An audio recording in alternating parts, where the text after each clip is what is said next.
I think it's point of topic now is social media, branding through social media. Also like to duck into some sales. I've had some major improvements in the last couple of years on polishing up how I collaborate with people. And I guess I learned the true meaning of negotiation sales. I think a lot of people have a different mindset around that. Okay. And so I've kind of had an epiphany, and we've kind of drilled down on that. Okay. And it's changed the way we collaborate with people in a very positive way. Okay. Nice. All right. Sweet. So let's definitely talk about that. I kind of want to talk about the company too, and just like yes, sir. the trajectory of it. You've been there for like 18 years? Yeah. Okay. And it's a family company. So your dad started it, your parents started it? So to give you a lot more context behind where the company came from, and actually as we go through the progression of the company, every major improvement that we've had within the company has come right after catastrophic tragedy. Really? Just when we think the world is on top of us and it's time to fold it in, right on the other side of that has been the biggest bump in our business. And so to go back to the origin of how we even got in business, it's my brother and I, and we're the children of Bill and Donna Daubmann from Western Massachusetts. My brother's 4 years younger than I am. When I was 12 years old, I was given the gift of cancer. And at the time, my father was a semi-professional hockey referee. My mother was a neighborhood beautician, cut hair in the basement. And it was a stay-at-home mom. You know, what most people would unarguably say is the toughest job in the world. Yeah. And she raised us kids, provided for us, kept a roof over our head, very blue-collar town. You know, if we wanted something, we had to figure it out, just figure it out. And I had some signs of something in my neck. It was a swollen gland. After testing, come to find out it was Hodgkin's non-lymphoma. My parents didn't have any insurance, not even close to money to get me the funding to get me the treatment. And so with their back up against the wall, they leveraged their home and started a business, a service business. It wasn't shower doors at the time, it was closet shelving. And we're literally, this was 1988, started cold calling, knocking on doors, coming right out of recession, offering these services. And within a year's time, they built up this business to have enough capital to get me in the Boston Children's Hospital to get me the treatment I needed. Whoa. And so now 5 years later, they say, if you don't have the cancer, you'll be medically cured. And not only did that happen, but then my brother and I were raised in a entrepreneurial business family mindset, all because I was given cancer. That's why I say I was given the gift of cancer. You know, if you were going to get one at the time, that's the one you'd want because it's the most treatable. It wasn't all roses. You know, there was a lot of depression that came with that and downtime, especially 13, 14 years old, not having hair. Yeah, it's a tough time to go through that. Yeah. That being said, it's built for who I am today. I mean, you can literally say anything to me. It will not faze me one bit. Not one bit. It seems like that, man. I see you on social media all the time. I literally found out about you on Monday, and I've been following you this whole week, and I'm like, hell yeah, man. This guy just gets out there. You go into all these different situations and you talk about anything. I see you on a balcony at the beach. Yep. You're in there with your employees. This is in the warehouse. Look, this is what we do. It's pretty cool. I didn't know this whole backstory though. So that's kind of the catalyst for the always positive, you know, we're not here for a long time. We're here for a good time mentality, because I've seen how dark it can be. And anybody who has would, I think, not argue with that. I mean, when it's your time, it's your time. So why not have fun while we're doing it? And, you know, shower doors traditionally aren't known to be the sexiest, funnest product out there, but just like anything else, you can make it fun. Yeah. And that's what social media is really a lot to do. So after the treatments being raised in the business grew, again, in Western Massachusetts, good area to be from, not nearly as lucrative of opportunities like it is here. So we fast forward to about 1999, coming out of high school. My brother coming out of high school. We're both having a more prominent role in the business. Turning 21, also have some other things that I want to do, like most 21-year-olds, and was kind of pushed out of the den to go see what the real world's like, and did that for a couple of years. and then realized what opportunity was actually at home and came back and really never left. About 4 years later, my folks, Bill and Donna, came down, scoured all through Florida to try and find a winter home. And they came across Bonita Springs and found in a place called Copperleaf in the Brooks. Now, it was in 2002. My brother and I that summer came down on a weekend trip. It was our first time ever leaving Massachusetts. Yeah. Connecticut we drive, but never like going on vacation down somewhere this far. And we got to Naples, Florida, and couldn't believe what we saw. I mean, what we were seeing as far as wealth, we'd only seen on television. Yeah. It didn't even really know it existed until we were like, oh, people actually really live like this. Yeah. And that's why I say where we were from is a good place to be from, because I believe it keeps us humble. We know how hard it is to try and earn. You know this. Yeah. Starting up anything takes work. But we saw the opportunity, so if we could bring that work ethic to these opportunities, it seemed like a fun place to live. It was just sun shining. It's beautiful all the time. And so we went home that summer after that weekend and threw out the idea to our folks that, what if you guys sold your house, the business, the building, and retired? And Doug and I kind of repackage what we've kind of grown up in down in Florida. And that sounded great to everybody, but the fear of, here's an established business for about 16 years. We're just going to give it up and start over. And we all know what the percentages are on a new startup. It's, it's not in your favor. But we did that. So in 2003, now here we are, we open up My Shower Door. This was our first attempt to start a business here in Southwest Florida. It's 2003, September, right on 41. We like to say Germain Lexus is across the street from us. And that was our flagship showroom, still is to this day. And we just started growing from there. It was Doug, myself, my mother and father, and then just rapidly started growing. Got some people from up north that decided to come down here as well. Had the same similar trips. They came down for a weekend, didn't want to leave. Mm-hmm. And now we've replicated, our team has replicated 10 of these brick and mortar locations up the west coast of Florida. We just opened our first in Boca. And in 2013, we decided to go vertical and open up our own manufacturing facility to produce all of our own product. Yeah. And not only are we producing it for ourselves, but we produce it for a lot of the other glass people as well, because there's certain machinery and processes that need to be had. You can't just buy it anywhere. Yeah. And so now here we are. And so now to kind of fuel this, we're always looking for creative ideas for marketing, acquiring new customers, customer retention, building stronger relationships.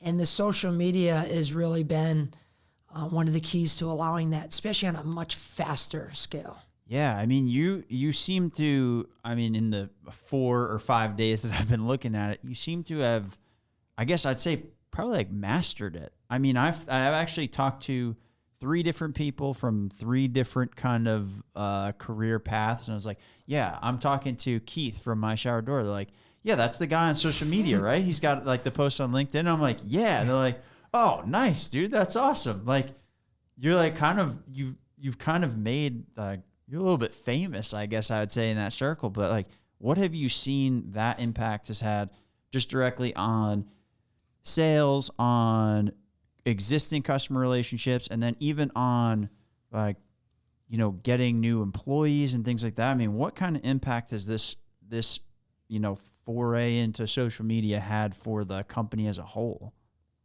That's a phenomenal question, and then there's a lot to it, so let's break it down. Sure. First, the most important that I saw, everybody's first question is, how do you monetize it? How much money are you making off of these posts? Even if I could quantify what that is, that's not the most important. Yeah. It's important. I love money. That's why I do this. I want to make more money and help people that work with us make more, and so on and so forth. What I've noticed it was the credibility. Just like you said, It almost seems like you're a celebrity.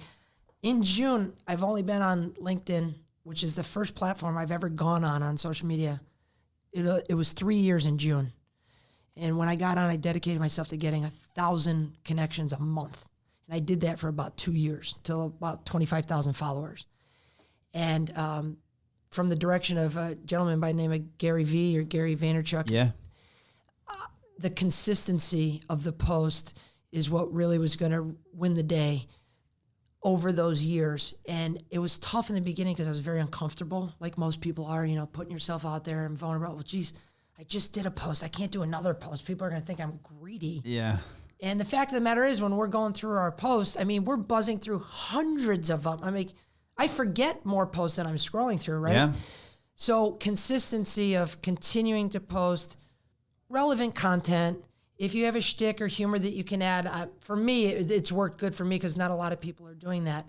But what it's helped is it's given me credibility. I mean, I've been selling here in 03 now for almost 18 years to the same customer base. Yeah. But I think in the last 2 years, I feel like a lot of these customers are seeing me for the first time. I'm not just a low-level commodity that they can get anywhere. They see the possible branding power. They can't believe that they're talking to somebody on social. Whatever it is that they see, it's helped build credibility. To give you an example, so we do shower enclosures, heavy glass shower enclosures, along with some other glass work. But if you were a builder building a new house or remodeling a house, you would typically get all the tradesmen into the house and say, here's the scope of work that we're going to do. And they'd start with the highest dollar amount guys first, concrete, tile, electrical, and kind of work their way down. And we'll get to you, shower door guy, at the end because that's the cheapest, least important. Now, because of the social media, especially if that builder's on social media, shower doors are getting talked about first, not because they're the most important. He wants to talk to the person that could potentially help brand his company a little bit more. So That's why I do a lot of posts with other people. You know, I'm going to do a post about this when I leave here. Appreciate it. You're trying to help me. This is just human dynamic reciprocity.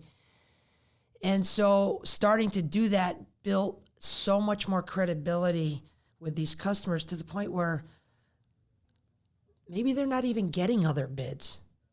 Okay, I can't put a value on that, but I can tell you it's important. A, because it's going to be quicker, less likely to negotiate on price, because they know I'm not going to take them for a ride because I'm putting myself out there every day. You know, the thing is you have to come from a good baseline because you'll be exposed real quick. Yeah, this is what we were talking about just before we went live is kind of that intent of where you come at it from. And especially, it's a good point, is now that you're more kind of in the spotlight with this stuff. You're vulnerable. You got a microscope on you. You really got to deliver for the customers because, you know, when you're putting out that many posts, it's like if you were out there kind of screwing people over, people are going to see that across all of these. People are going to say something. There's certain people that wouldn't have, I don't know if I should say this, they don't have the balls to walk into a place and say, you just screwed me and I want my money back. They won't do it because they're afraid. Yeah. And they should do it if they were screwed. However, they wouldn't think twice about punching a keyboard, which I think is actually even more powerful because more people can see it. So I have to be even, you know, our integrity, our morals, our baseline comes from a good place. Yeah. And it shows in our Google reviews. It shows on the social media. I mean, try and find something negative. We will lose money on a job before a customer's unhappy because we know it's short money. Yeah. We don't want any negative press. They say there's no such thing as bad publicity, but that's not the kind we're looking for. Yeah. And you don't have to. It doesn't bode well for long-term relationships. A person I've been following quite a bit, he says, it's greedy. It's not about being greedy. You want to be long-term greedy. Yeah. And that means I'm always going to put the customer first. That way I can keep getting your work in perpetuity forever. Yeah. Do you feel like having parents that were entrepreneurs really was like a big, I don't know, kind of advantage in being able to see that kind of dynamic and then be able to see the longer term benefits of approaching business and customer relationships in that way? I see it now. Okay. I think once I turned 40, I started seeing, you know, I have 2 kids and turning 40, just my maturity level, I think was probably longer, or, you know, it took longer than most, but once I turned 40, I'll be 44 this year, I've started to see that now. Okay. I didn't at the time. Being younger, I wanted to start the business. I want to be a success now. And it takes time. Yeah. It takes time to build a strong bond, you know, a long time to build a strong bond. You can ruin it real quick, but it takes a long time to build a strong bond to the point where customers aren't shopping you, not questioning you. They need to trust you. Yeah. You got to earn that trust. But the social media has been a big component of helping build that. Nice. Yeah. Nice. I've seen that with my brother too. So my brother, I kind of have a somewhat similar background. It's kind of interesting. I don't know. Maybe I'm like, I don't know, I guess 12 years behind or something, or 14 years behind. But yeah, I grew up on Long Island. My parents ran businesses my whole life. In 2010, we ended up moving down here. I tried to come down for college and escape them, and they found the place they live at the same day that I came down here for college. I was like, are you fucking kidding me? Like, I know. We find you. I'm like, leave me alone. Yeah, what's going on here? But it ended up working out. So we had the family business, and my brother went, and he worked there for 12 years before, we sold last year. But I'd say over the past 3 years, he really took to social media, and he had been with customers, he had been part of our development team, he had been doing all this stuff. And by getting that well-rounded experience and then getting out in front of customers on social media, like he's like really well known in the industry, in the aviation industry now. And he's starting his own podcast, and there's like 15 people that want to be guests on the podcast already, and get in touch with him. And he's starting his own, aviation marketing consulting company. And just by putting himself out there and making stuff that's relevant for people, and, like, hey, here's what to look for in this situation. Here's what you can do with this. Some self-promotion, yes, but by getting that brand out there, he's really, he's built kind of a following on that.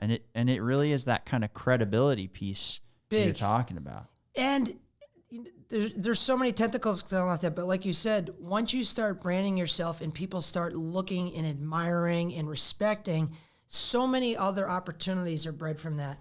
Our National Glass Show is Monday, so it's once a year. It's called Glass Build. It's the industry's biggest glass show of the year. It goes Vegas, Atlanta, Vegas, Atlanta, Vegas, Atlanta every other year, and so it's in Atlanta. And this year, I was selected to be the spokesperson, kind of the pitch man leading up to the show. So just branding, social media. Nobody even knew my name at that glass show really before 2 years ago. Yeah. I was just like every other attendee. I don't even have a booth there. I'm just a participator, going to see different new things in the glass industry. But because of the social media, it's just allowed them to want to reach out. We want to have a part of your following. You're connected with all the people in the glass industry, just like your brother. You seem like a perfect fit. You're knowledgeable. You seem trustworthy. You're all over the social media. Yeah. And so that has come about. Now think about the gravity of that situation, especially when you're in the glass business there's a shortage of glass supply right now. Oh, really? Well, I think there's a shortage of supply on a lot of building materials, just with this bullwhip effect and the coronavirus. There's a shortage. I didn't say that it's gone. Now let's think about that. If there's a shortage and the people that have control of who this goes to, they pick. And I think it's human nature. They pick people who they like first. Yeah. And so if you're branding yourself, you're always out there, you're engaging, and you're giving, it would stand to reason that you'll probably be closer to the front of the line. And we have been. We haven't had any shortages. We've just had a lot of good opportunities come through that social media. So there's just so many other unknowns that start popping up. Nice. On top of the branding. So one of the things that I'm kind of learning from this, and I just started diving into this about a week and a half ago. So I'm real new to getting in there and actually posting stuff and doing all this.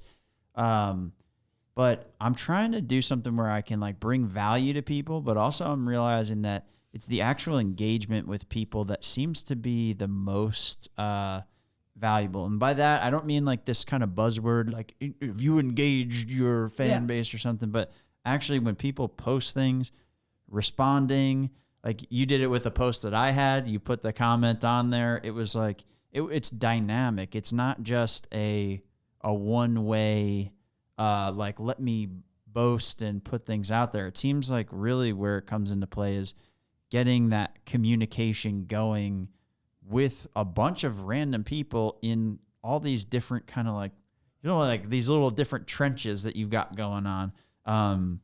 It's really kind of cool, though. Your intuition is spot on. Okay. And just as a footnote, I would say, because you're just starting this, anytime your gut feels like it should be doing it, you listen to it. Okay. It's right. Yeah. The only time you're going to question that is when you don't listen to it.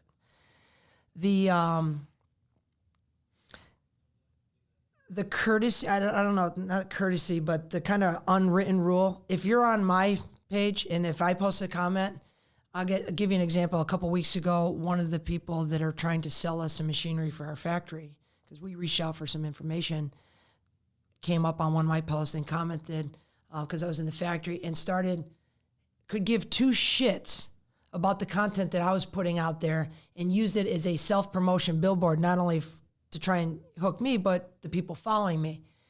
And that actually has an opposite effect of what you were alluding to. That's not empathetic at all. That's self-interest. It's greedy. It's not long-term greedy. It's greedy.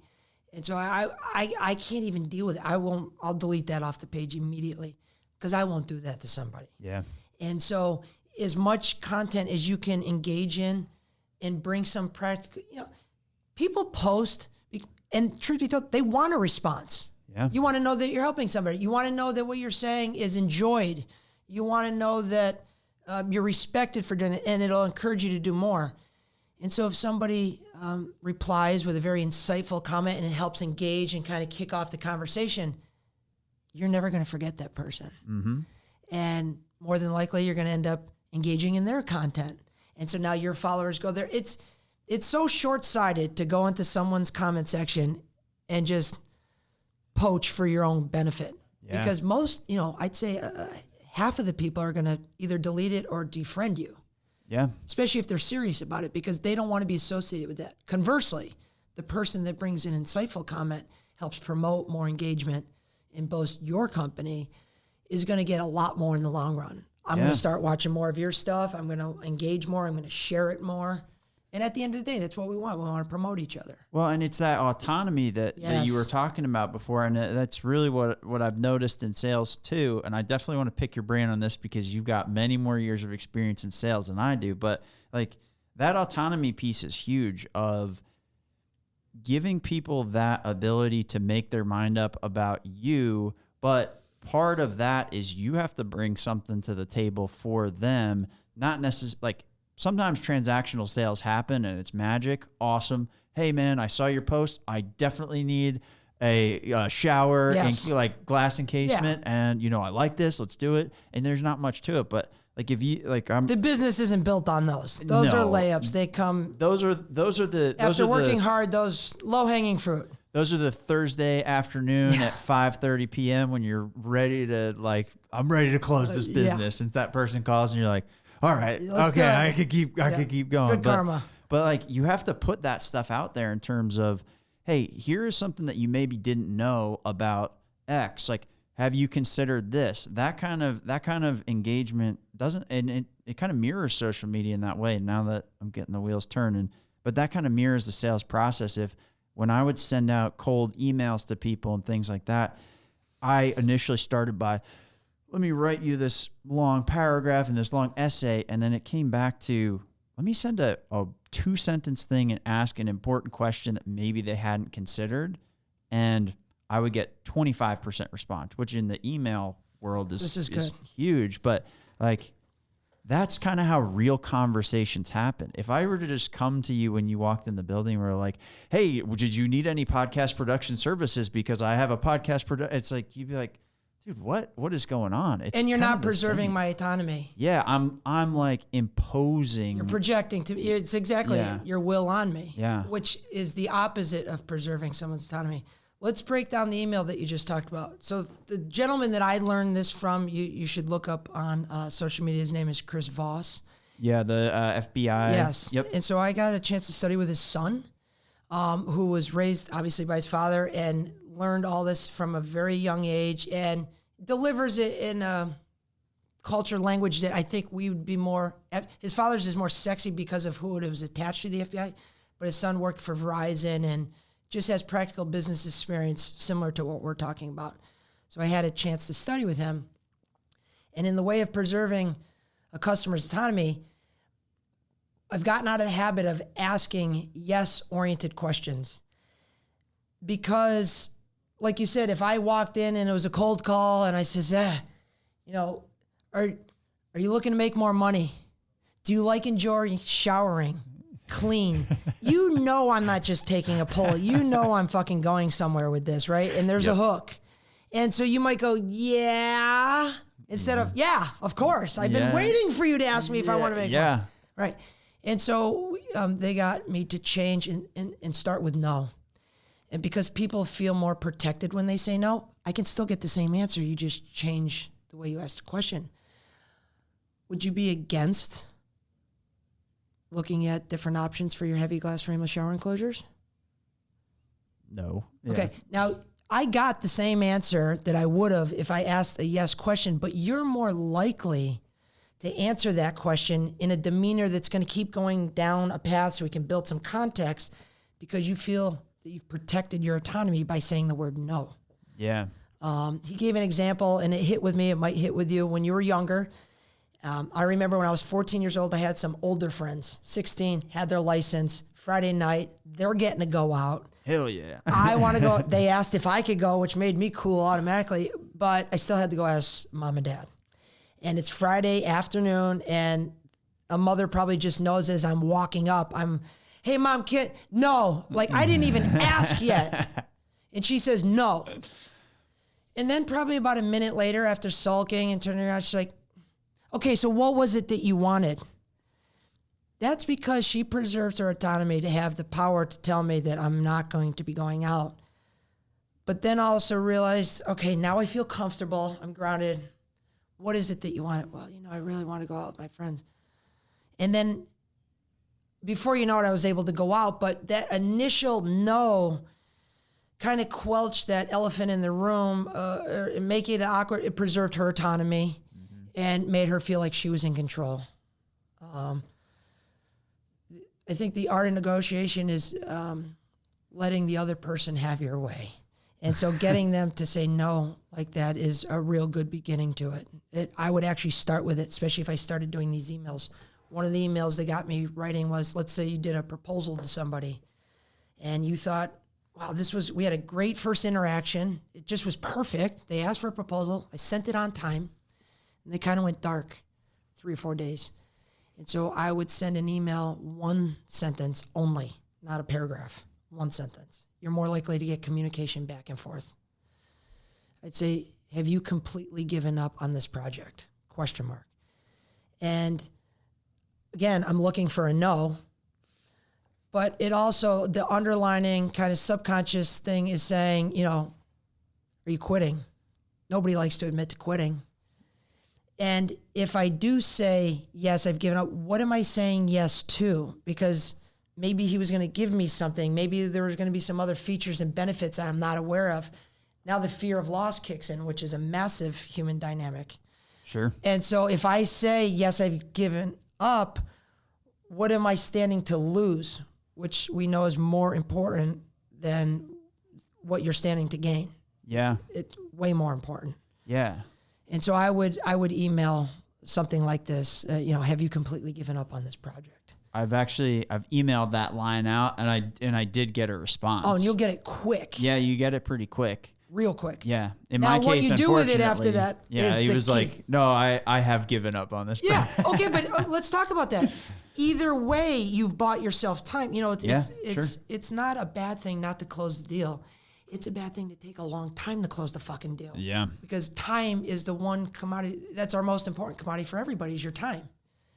And so if you know the 80-20 rule, if 20% of them aren't going to go with you, at least let me find out quick so I can focus more time on the 80% or whichever way it is. Yeah. I just want to have live opportunities in my pipeline, not a bunch of dead wood. And so that question preserves the autonomy to get a unvarnished, unbridled, honest answer, because that's what I'm looking for. Yeah. So where did the shift happen? When did the shift happen? Where were you at in your sales technique before this? What were the kind of results that you were getting? And then when did you make the switch? And then what was like the fundamental change that you noticed once you made this transition in how you sell and how you look at selling? Yeah. It changed about 2 years ago. Okay. The catalyst for changing was, 2 years ago, that put me 16 years in the business. Always loved the business. Had times like everyone else where you get complacent for a little bit, whether it was in life or in business. And not took stuff for granted. I just got complacent, bored, maybe uninterested as much. And so then we all different facets of the business, and like, maybe try this. What I want now is not what I maybe want in 5 years. And so you kind of go through these transitions, but I always enjoyed the sales component. I thought I was good at it because our numbers are going up every year, but I wasn't. And I knew inside there was something missing, but I didn't know what. I was never taught. I don't have any college education whatsoever. Sure. I went to a Dale Carnegie course once. We just figured hard work would always win. If I'm doing the right thing for a customer, I believe in what we're producing, and I say what I mean, and I mean what I say. You can't really go wrong. And so just persistence, keep at it. If you don't quit, you're not going to fail. But then you meet some of these people down here, like, how does somebody acquire so much wealth in business? But I mean, I feel like I can't work any harder than I'm doing right now. Yeah. And so if I want to double our revenue, what is it? What am I missing? Okay, well, I got to work harder. Maybe I got to do the social media. And I went through this self-help thing about when I turned 40. I don't know if it's a midlife crisis thing or something. We all kind of look inside and say, you know what? I'm not even halfway through this game, and I know I need to work. I want to work, but I want to work at a higher level. I just don't know what it is. I don't know how to find it.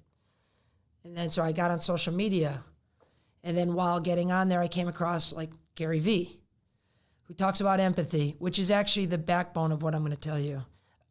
I got from Gary Vee the social media component. I didn't get the sales component from him. Sure.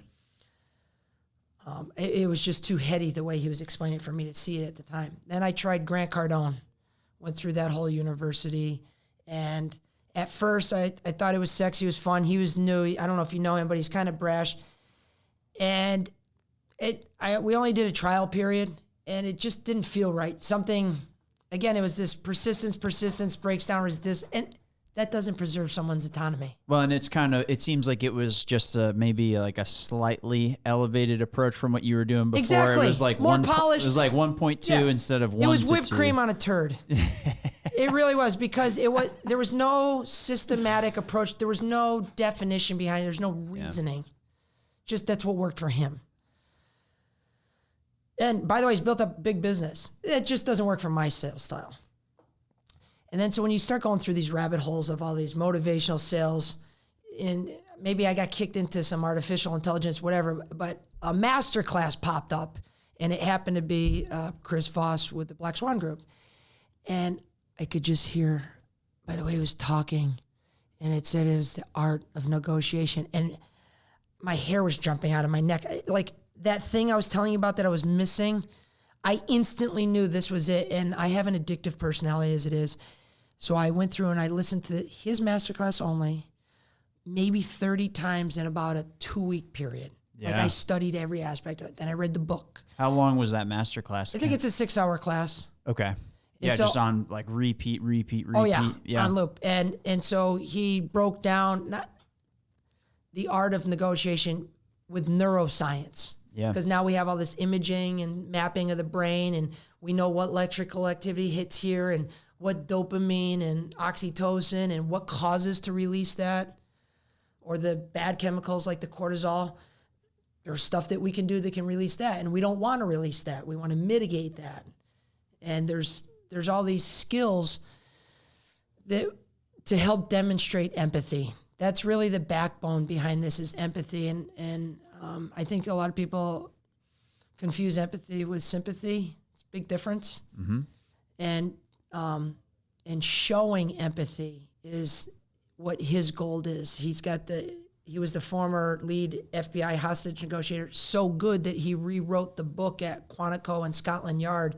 So now when they're teaching all these people, they're using his method that he came up with while in the Bureau. And it is extremely effective, not only from where he was, but into the business world, because it's dealing with human emotions. So, people say, I'm not a salesperson.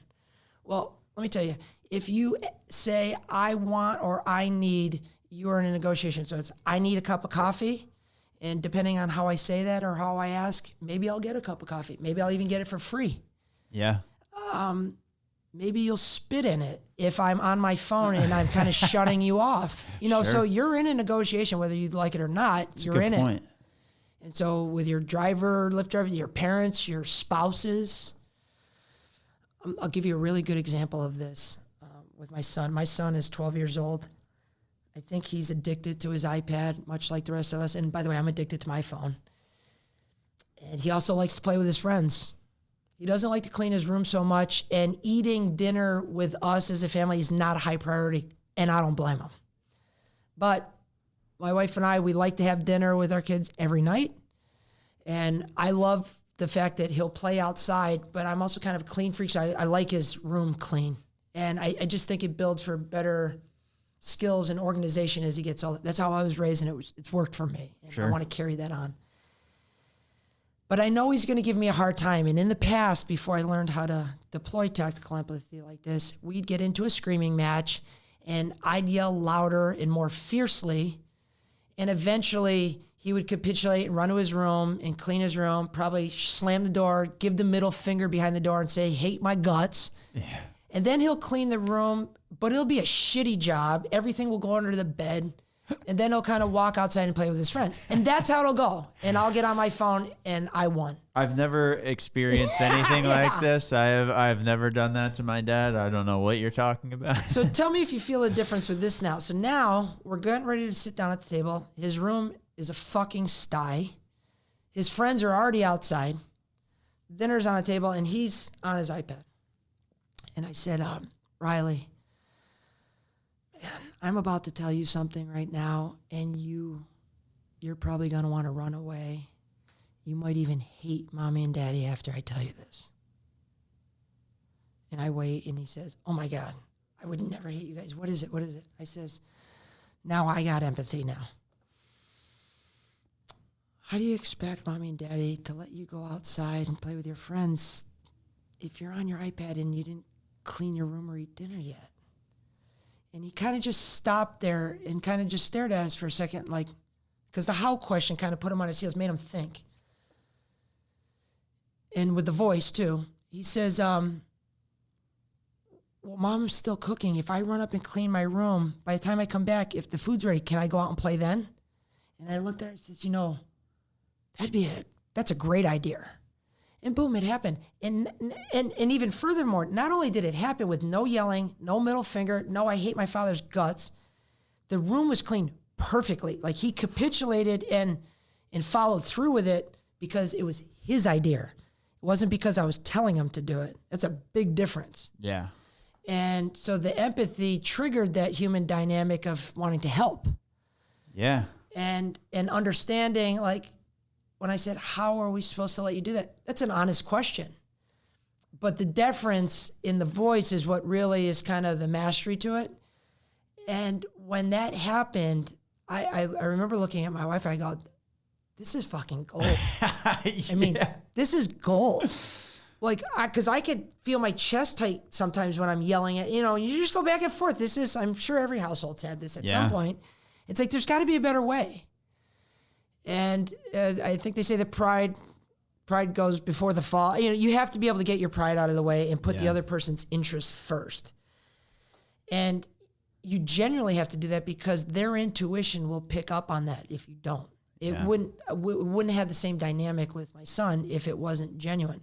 Because I really did want him to clean his room, and I do want him to go play with his friends. Yeah. Okay, that's a critical piece. It's like it's what the intent is from the person who I guess knows that you're negotiating. But your inner voice will speak your outer voice. Like if I say, oh geez, I'm going to do this podcast. This guy's a fucking asshole. I'll go there. You wouldn't be wrong. I'll go there and I'll do it. But you'll feel my energy like you don't really want to be here, do you? Yeah. That's you don't want that. No. And so the empathy. Coming, your baseline coming from a good place will be picked up from the other side. A person's subconscious is, massively powerful. I mean, you ever been driving down the street and you're on your phone and you go, holy shit, how did I just get here? You don't have to answer that question, but I know I've done it. Yeah. And that's because our intuition has been able to just subconsciously pick all this stuff up, and it's just driving. Yeah. Yeah, you put yourself on autopilot, but it really is crazy when you can kind of turn inward sometimes and realize all of the things that you actually can pick up on. You're going to have to turn inward, but then you really have to focus outward and see what other people are doing and feeling. And it's really crazy how much people give off. Like the vibe is very much a real thing. That nonverbal you have to be able communication. to, it's the most important. Body language is most important. Yeah. Even though we talked about tonality over content, well, the body language trumps all of it. Yeah. But when you're over a phone or if it's not a visual podcast, that element doesn't exist. But the tone does. Like, you can hear if I'm smiling at you. Yeah. You can hear that. Yeah. And so if I'm picking up a phone, smiling is a skill that's massively underrated. And the effects of it, again, are massively underrated. You know, they say, at Harvard, I believe they say you're 31% smarter in a positive frame of mind. And so if you hear me smiling at you and I like you, you're laughing already. I mean, that automatically means you're going to be more creative. Mm-hmm. You're going to come up with better ideas. You're more likely to not get stuck on price or some objection that you might have if you're in a positive frame of mind. Well, even as a salesperson, when I've done that too, when you stand up, you kind of like puff your chest out a little bit or get loose before you call and talk, maybe walk around a little bit. You get in that kind of more positive mindset.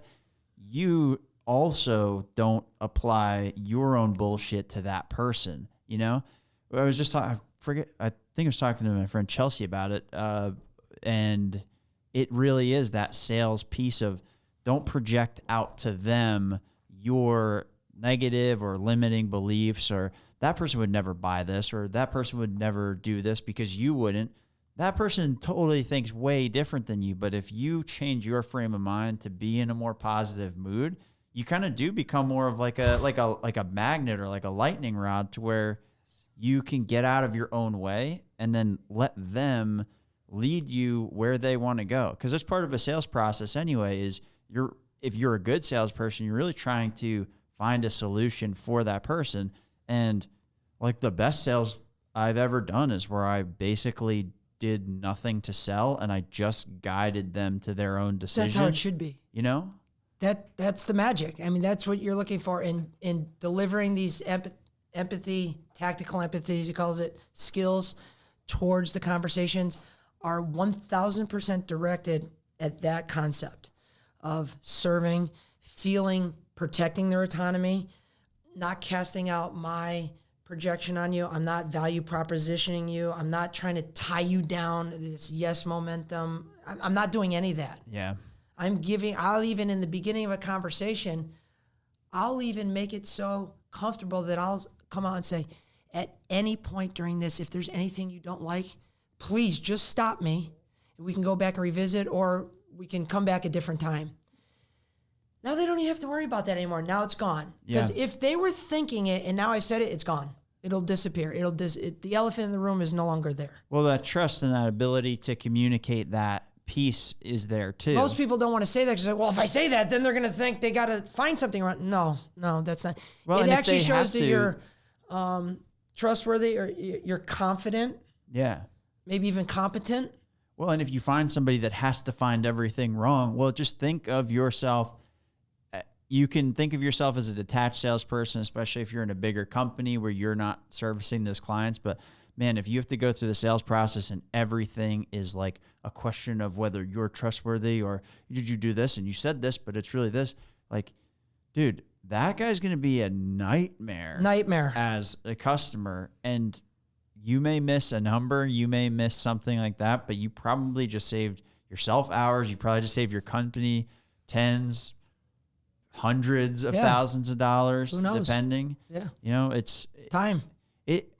And so I actually had a sales coach that told me this one time too, that was really, it flipped the script on me when I was in sales. I started in sales because somebody on the West Coast of the U.S. got fired, and my brother came in. He was like, hey, we don't have a salesperson for the whole Western U.S. Do you think that you could be a salesperson? I said, Sure. Yeah. And so I went out and then I pounded the pavement, did all this stuff, kind of that same mentality of if I just keep moving, Keep going. I can probably avoid getting fired. That was like the Same. goal is like, I'm just going to keep going. And then COVID hit and I had one really small sale the whole month, didn't sell anything. And I ended up working with this sales coach who he ended up selling me by taking me through that whole process. Like, and when I signed up with him, he's like, remember that whole conversation that we just had that made you buy with me? He's like, that's what I'm going to teach you. But part of that was envisioning how you view yourself in the situation. So I used to view myself as a salesperson of, let me ask, like, please, like, will you maybe please work with me and I could maybe help you? And he's like, no, you've got a table, right? And you've got seats at the table and you've only have so many. It's like, you have to bring something to the table for sure, but the people that are working with you also have to earn a seat at your table.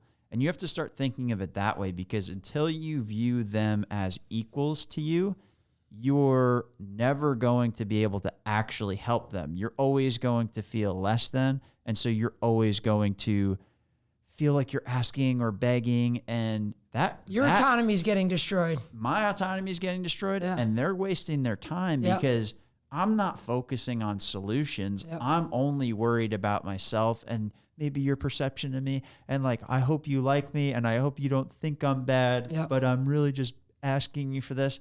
It is like it's like a poison, man. You know what I mean?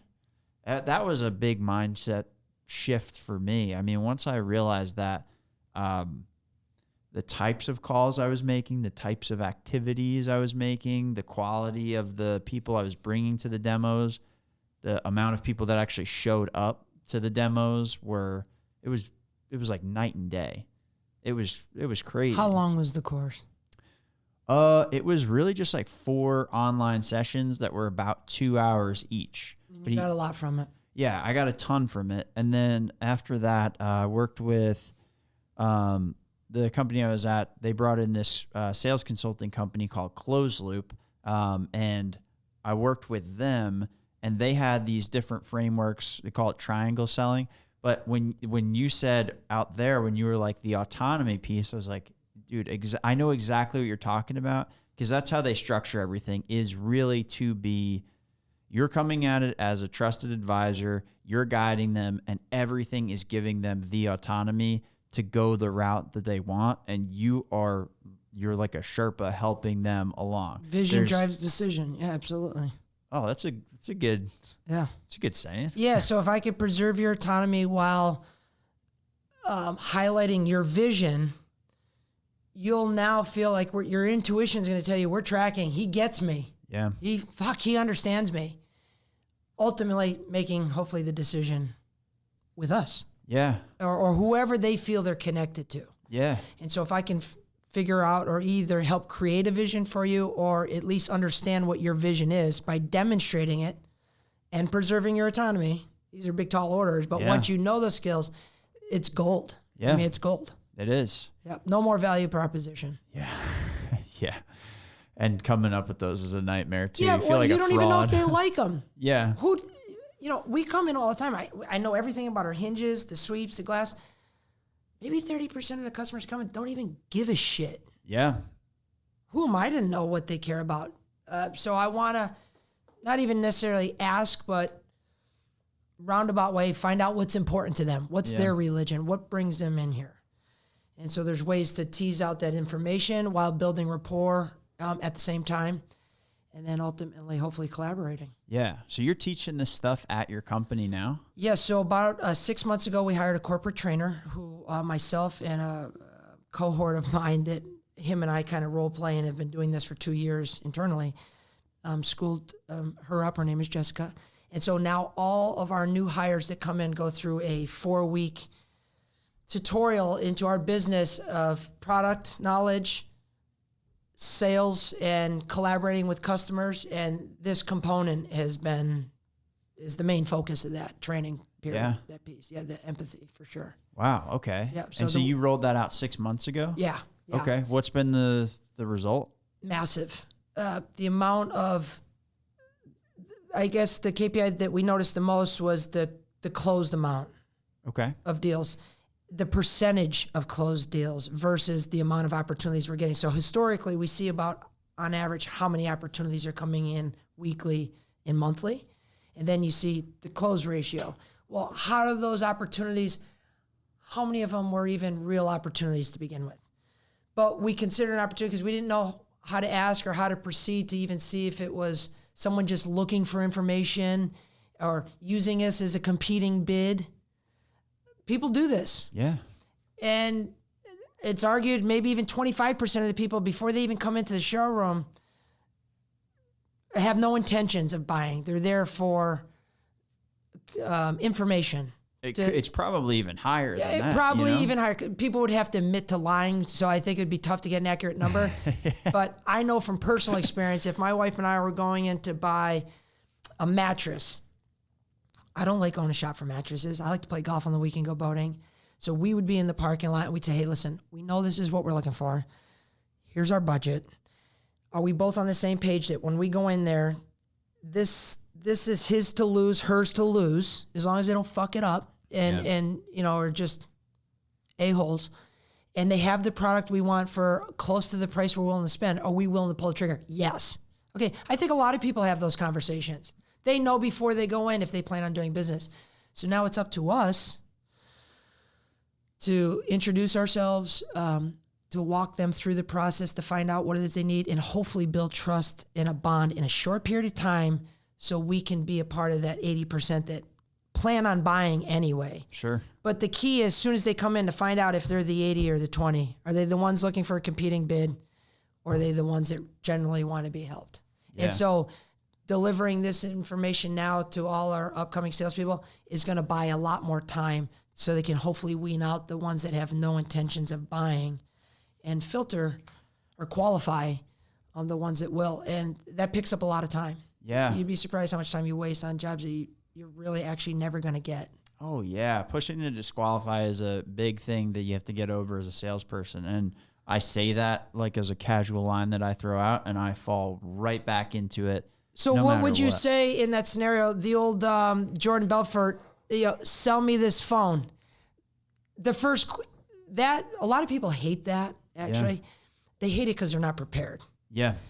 Once you become prepared, you love this, because it's like if you were a baseball player, if I knew a meatball was coming, I would love that, right? Well, think of it in sales. If somebody says, sell me this phone, sell me this pen, that's a meatball if you're prepared. Yeah.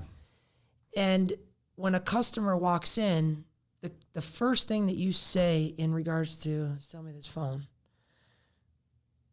if you say that to all the up-and-coming prospects that are coming in, you'll know real quick which side of the fence they're on, real quick, especially if you're judging their body language. So if I say to you, sell me this phone, what's the first thing you're going to say to me?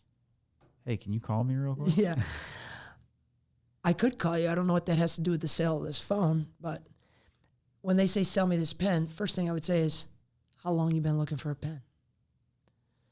Now, that answer and how they say that answer, I'm going to get a good feeling if they're just bullshitting with me, if they're lying, or if they're like, well, I haven't been looking long. It just ran out of ink. I need to buy one right now.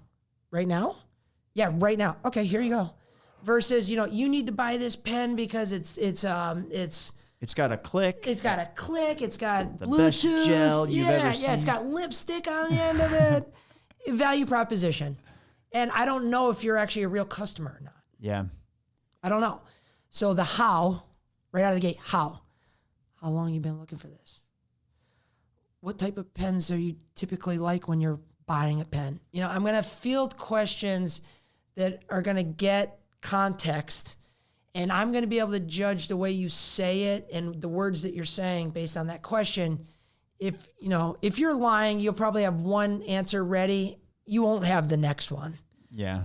But if you're telling the truth, I'll know right away, and we're going to get right into a deal. Yeah. Immediately, because they're not going through this, oh, I'm just looking. When people come in and say, I'm just looking, what they're saying is, I just need to come walk around enough to know this place isn't a toilet and that you're not like killing farm animals back there. I'm just looking because I don't know if I want to spend my hard-earned money here yet. And so they come in, yeah, we're here just looking for a pen. We just need a few minutes. How long have you been looking for a pen? Well, I don't know. That's why I'm here. You got to sell me. That's a person that's just looking for information or a competing bid. Oh, I hate that sentence. Like, well, yeah, well, what do you got? It's like, well, you should love that sentence, because that is a red flag for you to say, why don't I get you a brochure on this? Here's our website. And if you have any other questions, feel free to email it. Now, you've preserved their autonomy. I used to be like this. I'd be like, you fucking lying to me? Like, you're taking my time. So I wouldn't burn a bridge. I'd bomb it. Yeah. Like, I'd ruin it. And that guy will never do business with me again. But now, you know, they say that, well, you're the professional, sell me. I don't like to sell anybody. Yeah. I want to preserve your autonomy. Here's my brochure. Here's my business card. Call me when you're ready. I mean, how can they get mad at you for that?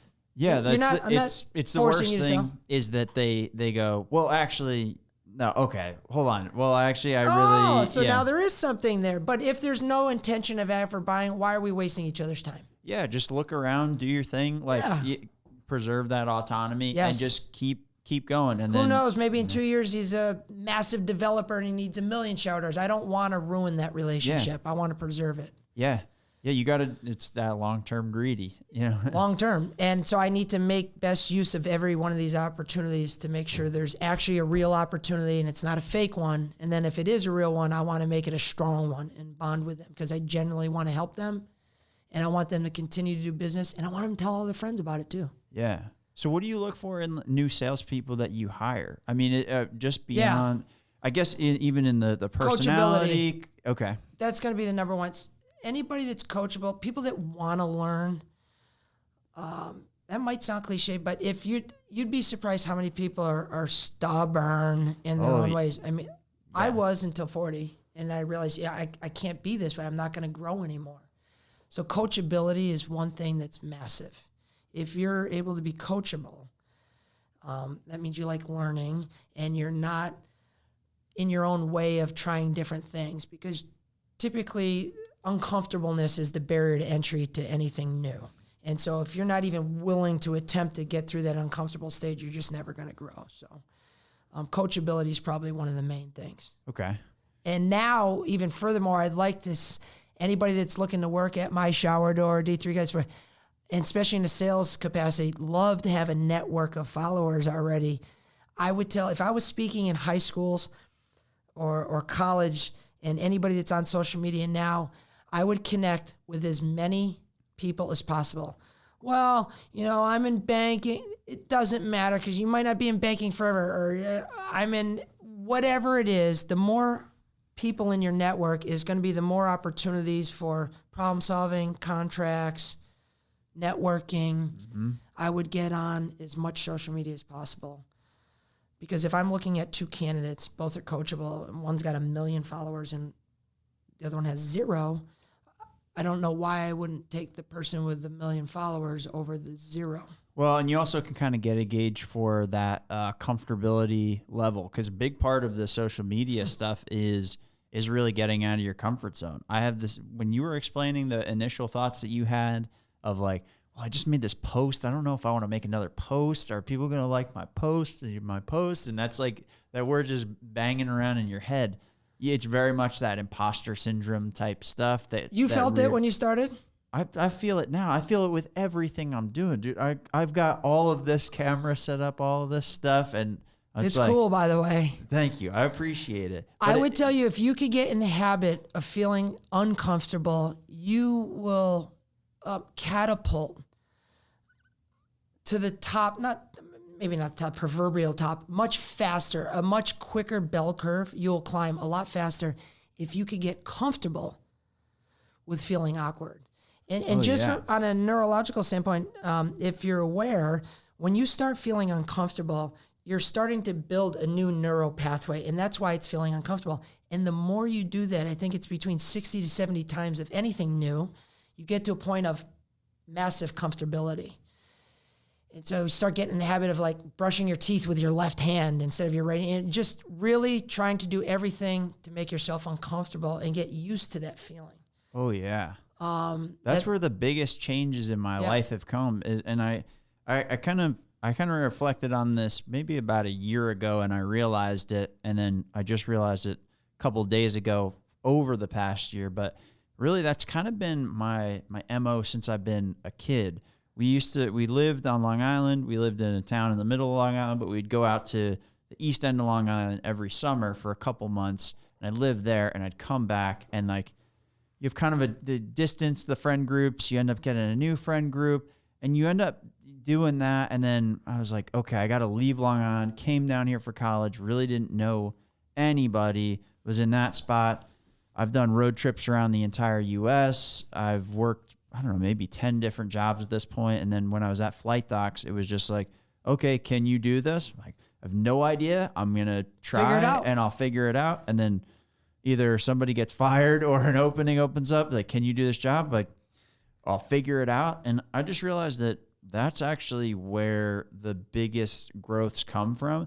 And while I'm in it, like I was here until 9 o'clock last night, stayed up for a few more hours after that doing stuff, and then came in like early today. I'm in the zone of like the burnout zone, but I kind of like being here because when I am in that zone of comfort, I get this like weird, what am I doing with my life? You know? And I don't really grow, but it's by going through and doing stuff like this and like royally fucking things up that you kind of go like, man, I learned a bunch, but I will not do that again. I won't do that again. And it makes me so much more confident in going down these new paths. I don't know what is going to happen in my life, but having gone through these new start over, succeed, start over, succeed, fail, succeed, all this stuff is like, I know I'll be okay. You know, that's like kind of an underlying really good feeling to have, is like, I know I'll be okay. I might lose everything, but like I'll be okay. And but you have the knowledge and you can bring it back. Humans are the most resilient creatures on the planet. Yeah. When you're talking about uncomfortable, but that's when you're in your peak performance. There's a book called The Rise of Superman. I believe it's Stephen Kotler, and he talks about this flow state. Okay. And the human's most optimal performance state, like X Gamers, or when you're editing your podcast and you just crush it. Like you're already like 3 moves ahead when you're doing it. You're just in the zone. You know, like they say the shooter's in the zone, or if you're a runner, you're in a runner's high. It's that alpha flow state, right? Yes, but to do that, you actually have to be out of your comfort zone. I think I don't know what the percentage is on a scale of a graph, but it's out of your comfort zone on either side.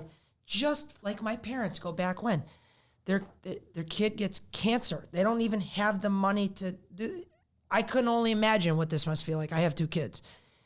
That's getting pushed outside your comfort zone to the point where they leverage their house, put all the chips on the table, and make a thriving business out of it because they're pushed out of their comfort zone. You know, in 2008, when the crash happened down here, businesses were going out like left and right. We decided to scale our business during that time frame. And thank God we did, because most of our competitors, but again, when we're in these uncomfortable situations and we're pushed up against the ropes, do we kick into this next gear? So it's almost good to be in this uncomfortable state. Mm-hmm.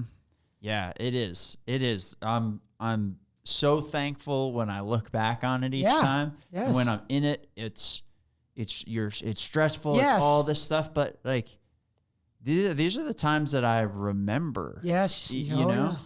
You don't always remember all of those, like, you know, steady. You remember how you feel. Yeah.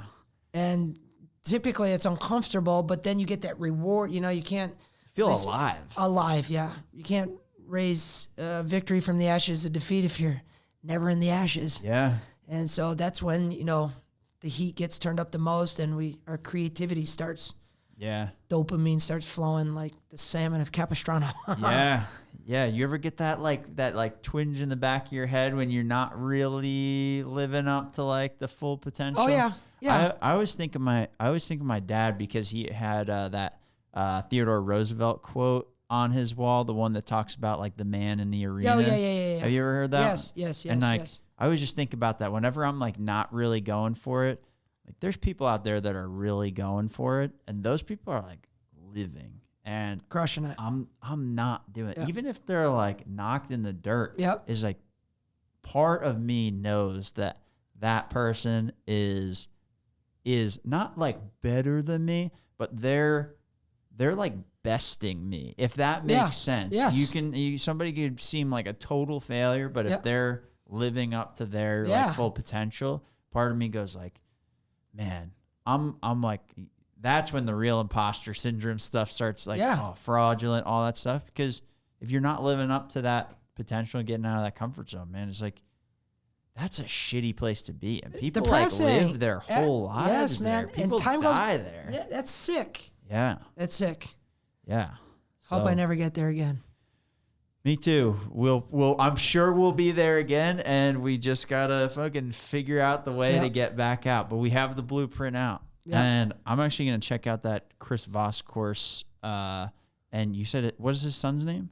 Brandon Voss. So look up you can YouTube anything Chris Voss or the Black Swan Group. That's the name of their company. And a lot of keynote speaks, a lot of podcasts, but massive amounts of information. And then the master class is really the skills defined in the master. And he does some role playing there. It's difficult to do role play in live because there's a human dynamic that, when it's good to do role play for the basic stuff, but it can't be effective because you lose, there's an element that doesn't exist. And we know it's a one-off deal. We're not going to have to do this. And, it's just a time thing. I got to get going. So we kind of go through the motions. Sure. But they have a lot of good information that you can gather from there. And it's changed the whole game for us. Big time. Big time. We bought a lot more time.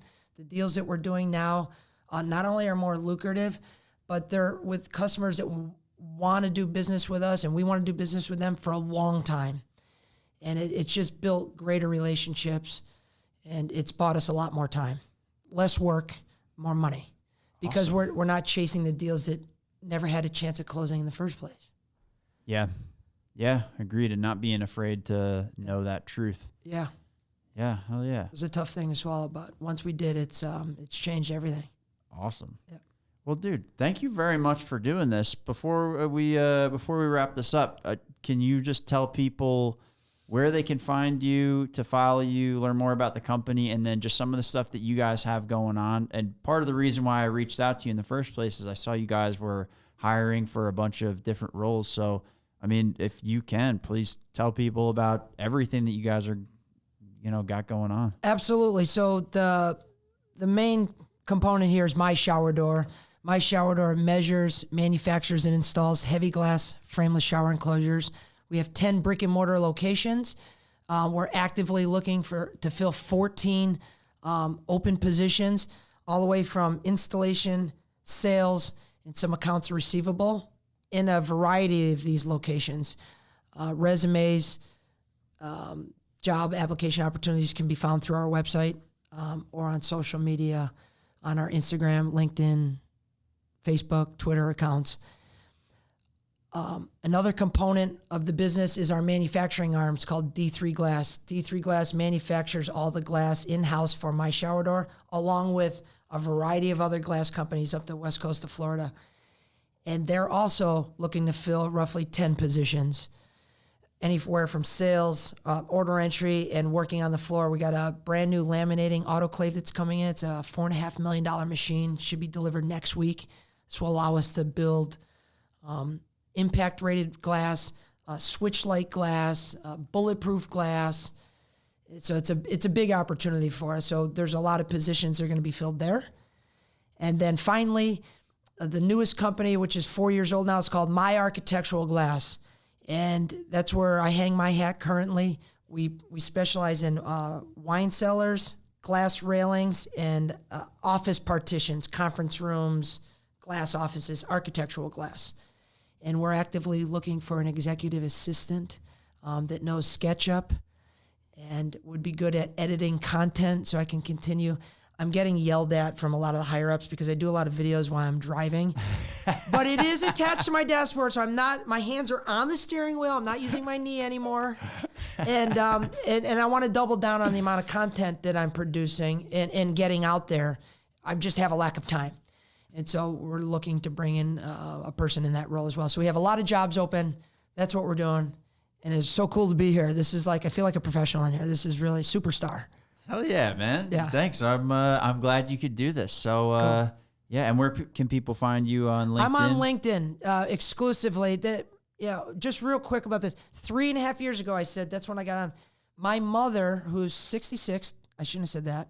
I didn't say that, told me, Keith, you need to get on social media, and I want you to go on LinkedIn, and I want you to look up this guy, Gary Vee. Really smart. He's funny, and he swears just like you. You'll like it. And that was kind of the catalyst for me getting on social media. And so he's kind of been a shining light for me to follow. Consequently, if you follow him, he also talks about empathy. I actually think it's the name of one of his wines. And here we got Voss coming in later, the tactical empathy, and it's weird how it all ties together. But I can be found on LinkedIn, and I'm there roughly 7 to 8 times a day. Yeah. Yeah. Awesome, man. Cool. Well, Keith, thank you for doing this, man. Thanks for having me. I appreciate it. All right. Thank you, everybody. Have a good one.